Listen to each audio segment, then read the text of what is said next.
No way this just happened. More devastating news for the Golden State Warriors as a new report just came out about a major injury to Gary Payton, GP2, that will have massive implications for the Warriors' playoff hopes. Steve Kerr has some big decisions to make, and in today's video, I'll break down what happened to GP2, how this is going to impact the team that is already struggling with Curry out and back-to-back embarrassing losses, and where the Warriors go from here with only 10 games left.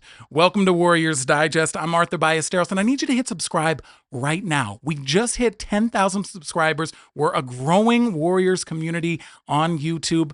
Fans. We're just fans talking about our favorite team. If you want to be in the know, get all the latest news, commentary, insights, hit subscribe. Less than 30% of you who watch on a regular basis are subscribed. What are you doing? Hit the button right now so we can get to news like this. This was the major update of the day. I cannot believe this. Shams tweeted this out. Golden State Warriors Gary Payton II sustained a torn ligament in his left thumb and will be out for an indefinite period. Sources are telling ESPN. Brutal blow to the Warriors' rotation.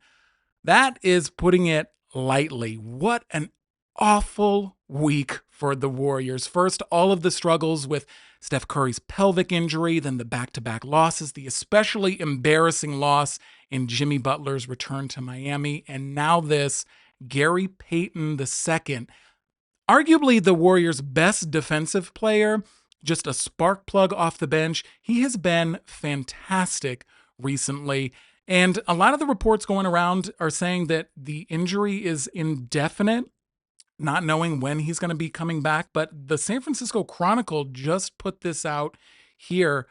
They're saying 3 to 6 weeks, which would ultimately mean that unless the Warriors are going to the finals, if he's going to be out 6 weeks, we're not going to see him again here. This is just devastating news for the Warriors as they're already reeling. And I mean, Gary has been such a bright spot for the Warriors this year. I mean, if you look at this here, he's averaging 6.6 points for the season, 3 rebounds, 1 assist coming off the bench. He was, for the season averaging about 15 minutes per game. But recently, Steve Kerr has been going to him regularly here. Over his last 16 games, he's been averaging 20 minutes per game. If we take a look here, just in his last 7 games, he's been on fire, scoring 12 points off the bench, 3.5 rebounds. His three-point shooting has been incredible, hitting nearly 50% of his threes over the last 16 games. He's just been so integral to this team off the bench, and he even got that start in Miami, although I questioned the move when he started at power forward against Miami, but I got what Steve was trying to do. He was trying to get some energy into that starting lineup. Did not work. Gary Payton, obviously a huge component off the bench, better suited there. But this is just devastating here. And I mean, when you look at GP2, he's had a number of injuries already this year. Now, he's only missed 14 games, but as you remember, he just got back from the broken nose. He's still wearing that mask after he broke his nose in the game against Charlotte earlier this month. But I mean, look at this: knee injury, nose injury, illness, calf, thigh, calf, and now the torn ligament in his thumb. Just devastating here. And where do the Warriors go from here right now as they are already reeling? Hopefully we're going to be getting Steph Curry back. So let's take a look at the depth chart here and see what some of the options are. So hopefully Steph is going to be making his return after missing the past 2 games upcoming here. It seems like he's going to be playing on Friday, tomorrow, against the Pelicans, which will be a huge lift here. But now with GP2 out, the bench situation gets a lot more dicey here, as a lot of the bench players have just kind of been struggling. Buddy Hield was struggling in the game against Miami. He only scored 10 points there.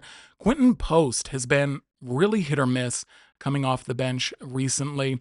Jonathan Kuminga, I mean, while he did come off the bench in the Miami game, he led the team in scoring with 15 points, brought some energy. But I mean, the whole kind of narrative here around Kuminga has been just how disappointing he's been since he's returned here.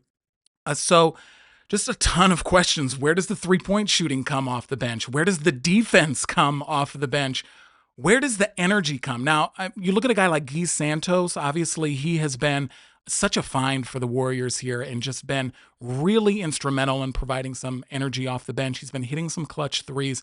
But I mean, you're going to need more than that. And I mean, just as a Warriors fan right now, I mean, the news just keeps getting worse and worse every day. And I think that you're looking at a situation here where the stars may just not align. We had a run here once Jimmy was traded to the team where, obviously we were balling out of control. We're 16-4 since Jimmy came over. But now the wheels are falling off the bus. Steph Curry battling through fatigue issues, a back issue, then the pelvic injury. Now you've got Gary Payton, who was already banged up. Brandin Podziemski has been banged up. And then you've got all of the questions surrounding Jonathan Kuminga. You've got questions surrounding Kerr. And has he been outcoached recently? I mean, in the Miami game, he was definitely outcoached against Spenser. But you've just got all of these distractions, all of this concern. And we just had so much hope recently. Like everybody was so hopeful. And now when we look at the schedule here, I mean, the Warriors have got a tough run in their last 10 games of the season. They've got 4 games left on this road trip. Hopefully Steph is back on Friday for that game against the Pelicans. The Pelicans are a really bad team this year. Should be a win. Although I can't say that any of these games should be a win at this point. When we see these embarrassing losses to teams like Atlanta and Miami, nothing is a given anymore with this team. We had such high hopes. We had such euphoria going on, talking finals, everything like that. Everybody's beatable. Now, I'm not going to say any of these teams are beatable right now. It's just all up in the air here. But it's going to be especially tough when they try to play Memphis here. I mean, the Grizzlies, they're 44-28 right now, and the Lakers have the same record right now. And then, they're going to come back and they got to face Denver, who's got Jokic. And remember, we just lost to them without Jokic. Denver 46-28 now on the season. And then you've got the Rockets right after that. They're 47-26. I mean, this is just a brutal stretch, and it all might come down to that final game of the season against the Clippers. Because as we look at the standings here, the Warriors now in 7th place after the Clippers won yesterday. 7th place, which means they are in a line for a play-in game now. Now, as you see, the Warriors and Clippers both have the same record at 41-31, but the Clippers have the tiebreaker on the season, so that 6th spot would go to them. So this may all come down to the final game of the season. Just not what we were expecting at all. I mean, if you told us this a week ago that we were going to be fighting to hang on to try to get out of the play-in, I mean, nobody would have believed us. The hopes were flying so high. But this is what happens in the NBA.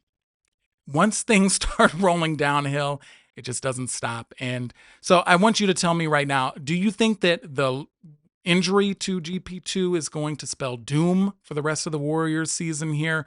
Do they have a shot at avoiding the play-in? And if so, who are you looking for to step up off the bench here to provide, some much needed time and defensive energy and 3-point shooting off of the bench?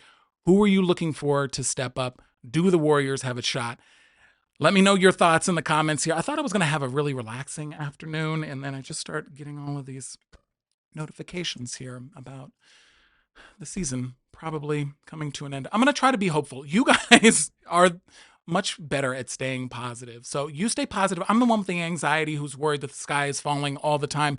We'll see. Let me know your thoughts in the comments, and we'll be back tomorrow to talk about the game against the Pelicans. Hopefully no other injury news in the meantime, but Lord, if anybody has an extra thumb that they can give to GP2,